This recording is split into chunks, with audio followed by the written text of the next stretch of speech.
ভাই ভিডিওটা ধাক্কা দিয়েন না, খুবই গুরুত্বপূর্ণ কথা বলেছেন। অবশ্যই ওনার কথাগুলো শুনে যাবেন এবং ভিডিওটা ভালো লাগলে বেশি বেশি করে শেয়ার করবেন। আগে ওনার কথাগুলো শুনেন।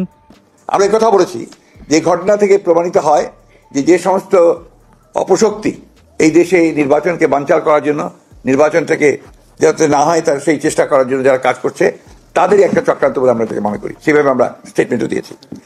এবং সব আরো দুর্ভাগ্য যে এটা না বলে আমি পারছি না যে আমাদের সিনিয়র একজন স্ট্যান্ডিং কমিটির সদস্য মির্জা আব্বাস সাহেব, তিনি দীর্ঘকালের একজন আমাদের এই বিএনপির আমাদের নেতা, তিনি ওই আসনে তিনি একজন প্রার্থী আমাদের। তিনি স্বাভাবিকভাবেই একজন রাজনৈতিক নেতা হিসেবে তিনি সহানুভূতি দেখানোর জন্য সাথে সাথে সেখানে ছুটে গিয়েছিলেন।